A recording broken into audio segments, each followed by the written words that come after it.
Good evening everyone, সবাই কেমন আছেন? আসসালামু আলাইকুম। তো আমি সকালবেলা প্রাইভেটে চলে গেছিলাম, আর আমরা দুইজনে মিলে এমন ঢং করতেই থাকি। তো আমি আর আমার ফ্রেন্ড প্রাইভেট পড়ে ওকে আমি এগোই দিতে গেছিলাম, যেটা আমার সবসময়ের রুটিন।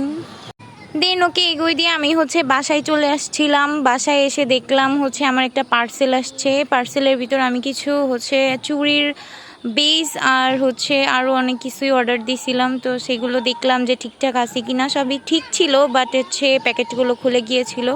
তো কোনো ব্যাপার না, সব কিছুই ঠিক ছিল। তো তারপর আমি দেখলাম আমার ভাবি এখানে কাপড় কাটতেছিল।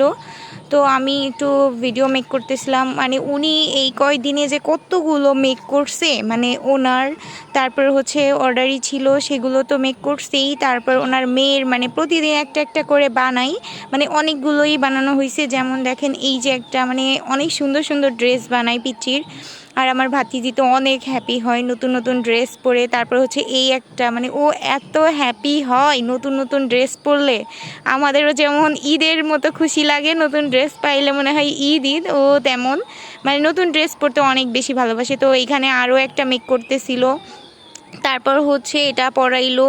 মানে ও ঢঙ্গি, সবসময় ঢং করে, মানে আমার মতোই হয়েছে ঢং একটু বেশি। মানে আমি যদি বলি ওর আম্মুকে, ওর আম্মু বলে তোমার মতোই তো হয়েছে ঢঙ্গি।